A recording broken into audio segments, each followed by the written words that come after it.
غریب نواز کہتے ہیں جب کوئی زنا کرتا ہے اور زنا کرنے کے بعد غسل کرتا ہے تو غسل کے جتنے قطرے اس کے بدن سے ٹپکتے ہیں ہر قطرے کے بدلے میں ایک ایک سال کا گناہ اس کے نامہ اعمال میں لکھا جاتا ہے.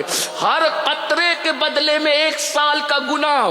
کتنے قطرے ٹپکتے ہیں غسل کے بعد ذرا تصور میں تو لاؤ. اور جتنے قطرے ٹپکتے ہیں اتنے ہی شیاطین پیدا کیے جاتے ہیں اور وہ سارے شیاطین قیامت تک جتنے پاپ اور جرائم کریں گے ان سب کا گناہ اس کے سر پہ ڈالا جائے گا جس کے زنا کی وجہ سے وہ شیاطین پیدا ہوئے. اور ایک بات مجھے اور یہاں یاد آئی, ہمارے بزرگوں نے فرمایا جو زنا کرتے ہیں اللہ ان کو لمحے کے بدلے میں صدیوں کی سزا دیتا ہے.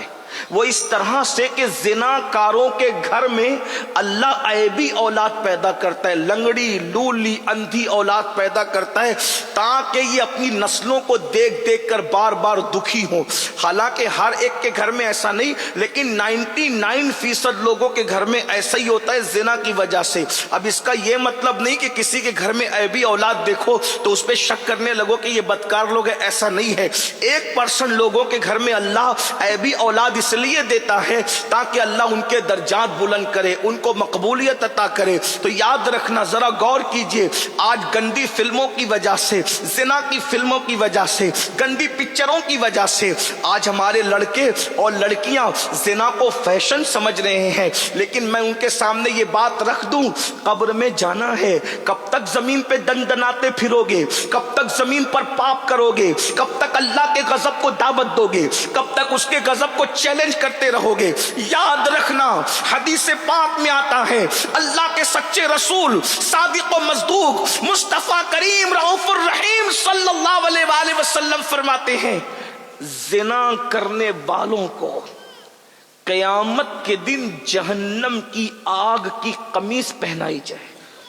زنا کرنے والوں کے کان تک یہ آواز پہنچے, حضور علیہ السلام نے فرمایا ان کو قیامت کے دن جہنم کی آگ کی بنی ہوئی قمیص پہنائی جائے گی.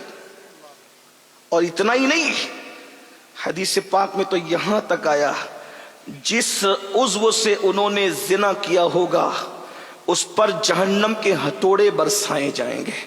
اسی پہ بس نہیں, سید المعصومین کان حیا جان حیا وجہ تخلیق حیا مصطفیٰ جان رحمت نے یہاں تک فرمایا زنا کرنے والوں کی شرمگاہوں پر جہنم کی آگ دہکائی جائے گی.